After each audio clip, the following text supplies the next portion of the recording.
This is Lewis bike.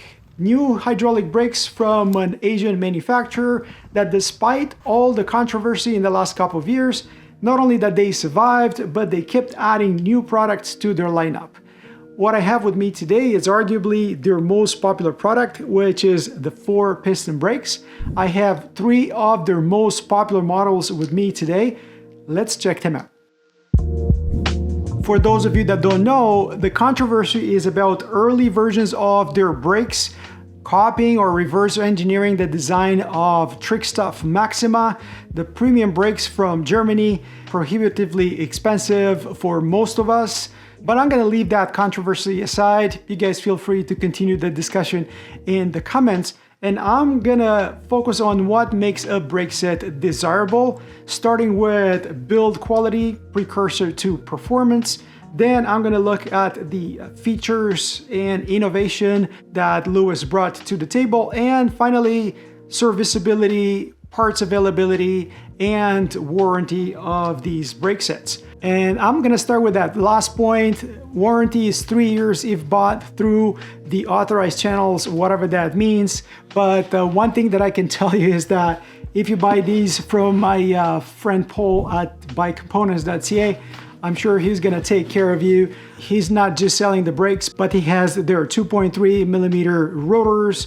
He has adapters for these brakes and even service parts for these brakes, as you can see them in these little baggies. But let's look in the box and see what you're actually getting with these. Brake system powered by Lewis, their website, and this label that shows you pretty much the model of brake, the length of their hoses, and then whether you get the moto style brakes for Europe or the North American version. Inside the box, you're gonna have the finish protected with these Lewis branded little baggies. And yes, these are all 4 piston brakes like I mentioned earlier, but Lewis also has 2 piston and flat caliper brakes, and also they have the LV levers, which use that radial master cylinder similar to what Magura or Intent provide. If you want Lewis stickers, you can't complain because they give you a whole bunch. You have bleeding blocks inserted already in the caliper, and the majority of the accessories, or pretty much the rest of their stuff, is in here. I love this little envelope.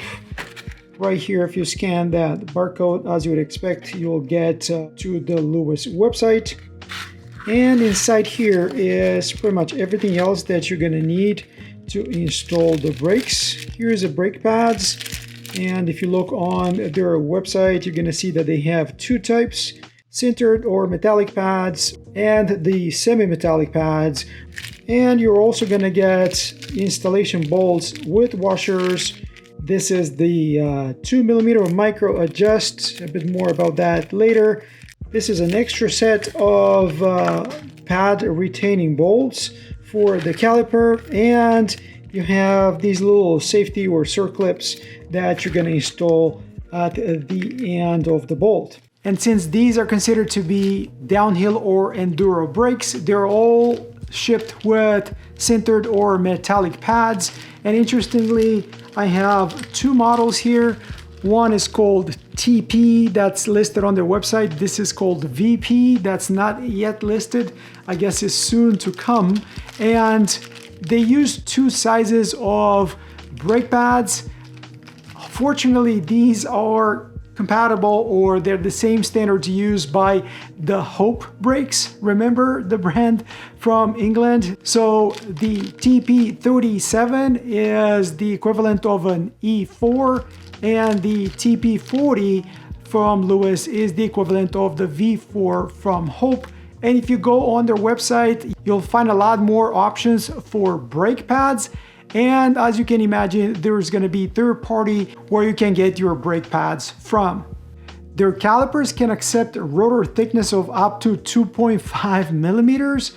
And these premium rotors, as they call them, the 2.3s, are some of the cheapest rotors that you can get for your brakes. But let me go back to the 3 calipers that I have in my hands, because the design of them differs slightly. Yes, they're all 4-piston calipers, and in case of this U4, you can see those fins.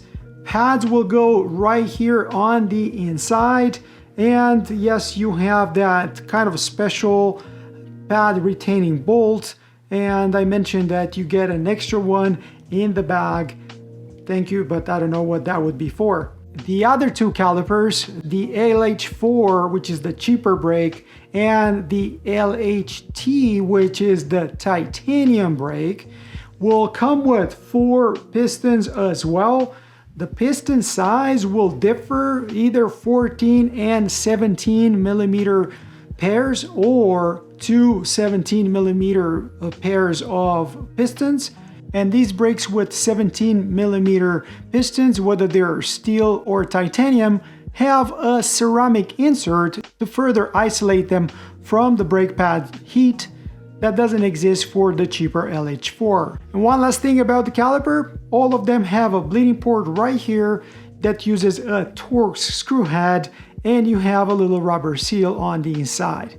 The hose that they use is a braided hose, and it attaches to the caliper with a banjo connector. This is great because it allows you to change the angle of the brake hose coming out of the caliper.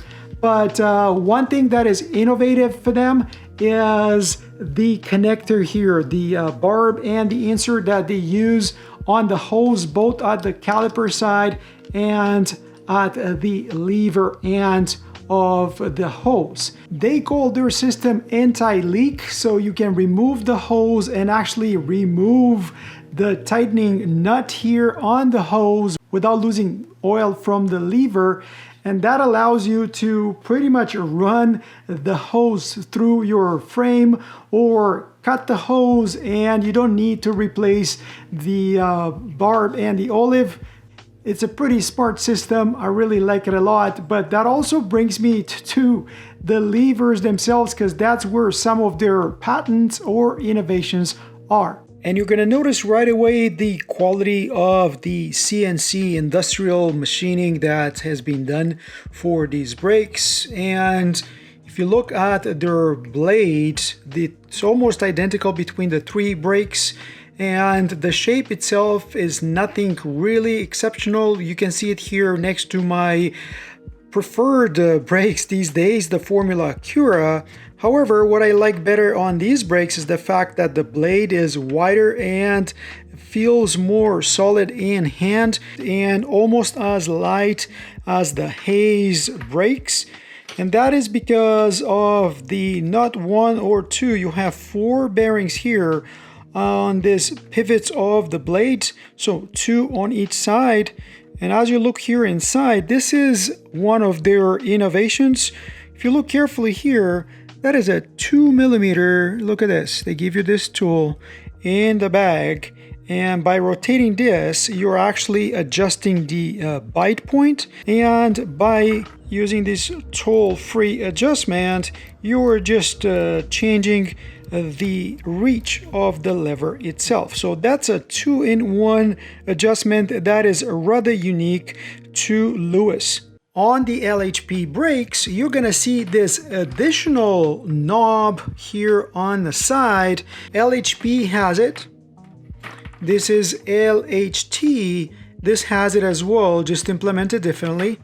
LH4 doesn't have it because this is pretty much a leverage adjust for the brake themselves. Now, this is not a tool-free adjustment like you see it here on the lever. There are some set screws in there, pretty much on both LHT and LHP, but the ability to adjust, imagine servo wave from Shimano, being able to fine-tune it, that's what these guys are giving us. Is that a feature that you would get excited about? Is that a feature that you would use? Let me know in the comments below. I would love to hear. Now, looking at the bar clamp, this is a 2-piece that was reintroduced. The initial one wasn't as good. And they also provide 2 adapters that get installed right here underneath the bar clamp. One is for Shimano iSpec EV and one is for SRAM Matchmaker. so you can install your shifters directly on the brakes. So these brakes are not just pretty, they give us a lot of adjustments and versatility when it comes to installation, but how powerful are they? Well, I assume you guys noticed already at the top of their page, you have the intense downhill bikes.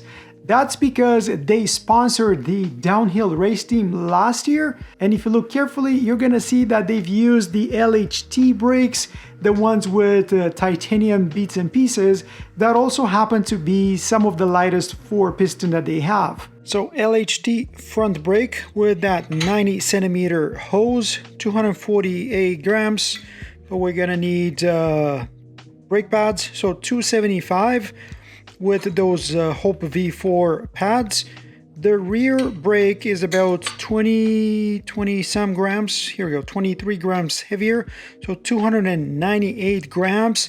This is equivalent to an XT brake that comes up to 285, but Formula Cura beats them all, coming to 266 or 68 grams with 175 centimeter hose. LHPs, the ones with the big cooling fins and the U4 calipers, don't add that much to the weight. This is a front brake again, 327, so 350 for the rear. And the cheap LH4, so the ones with 14 and 17 millimeter pistons, steel pistons, comes up to 280 grams. This is front brake, add another 20-25 for the rear brakes. So again, that's not too bad. What do you guys think? Do you care about the weight of these brakes? Now I know you guys are gonna ask me whether I had the chance to ride these brakes, and the answer is no.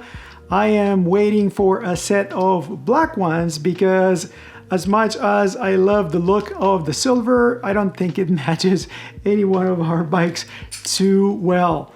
What would you guys pick? What color would you pick? Did you see the other crazy colors that these brakes come in?